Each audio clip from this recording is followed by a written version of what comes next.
आने वाले शब बारात का जो दुआ पढ़ूंगा, जो रात हम ये मनाते हैं उसकी पूरी तैयारी कब्रिस्तान ट्रस्टी, मालेगांव मनपा और पुलिस की ओर से हो चुकी है।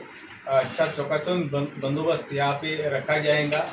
सभी आवाम से एक दो बातें हम बताना चाहते हैं कि आप अगर कब्रिस्तान की ओर आती है तो कृपया अपनी व्हीकल्स गाड़ियाँ ना लाए, पैदल आने की कोशिश करें।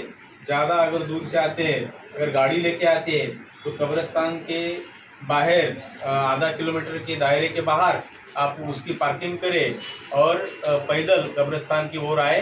कब्रिस्तान के अंदर जाने के लिए जो 2-3 गेट रखे हैं वहाँ पे चेकिंग और फिस्किंग करके हम छोड़ेंगे, वही रास्ते से कृपया अंदर आए और जो बाहर जाने के रास्ते रखे हैं उसी रास्तों से बाहर जाए। यहाँ पर पूरी तरीके से एहतियात बरती गई है। हमने सीसीटीवी लगाए हैं, चेकिंग और फिस्किंग का बंदोबस्त भी लगाया गया है। हम BDDS की तरफ से सभी कब्रिस्तान की गेट, अंदर की जगह, जहाँ जहाँ सस्पेक्टेड एरियाज़ है वो हम चेक करके वहाँ पे बंदोबस्त लगाएंगे और अच्छी तरीके से जो बैरिकेटिंग है वो भी यहाँ पर हम रखेंगे। फिर से एक बार ये शब बारात की रात हम सब मिलके ऊपर वाले की दुआ से अच्छी तरीके से मनाएंगे। शुक्रिया।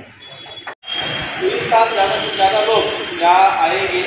जैसे कि जुम्मा है तो दोपहर से 12 बजे से हमें फिर फ्री, शनिचर के दिन सुबह 7-7:30 बजे तक हमें ध्यान रखना है, ख्याल करना है।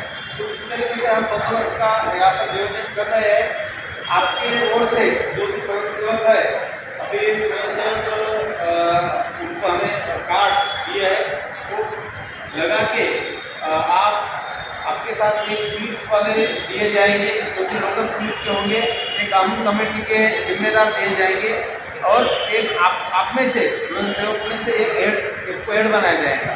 तो अगर कोई थक जाता है, अगर जिसको रेस्ट करना है 1-2 घंटे, क्योंकि हम पूरी रात को खड़े रह नहीं सकते या पूरा दोपहर से 5-6 बजे से आपको जल्दी आना पड़ेगा, तो एक टर्न वाइज 5 लोग अभी आए तो 2 घंटे में 5 जाएंगे, फिर वो जाएंगे, दूसरे आने के बाद फिर वो आके फिर काम करेंगे। थोड़ा आपका सहयोग इसमें होना जरूरी है। इसके साथ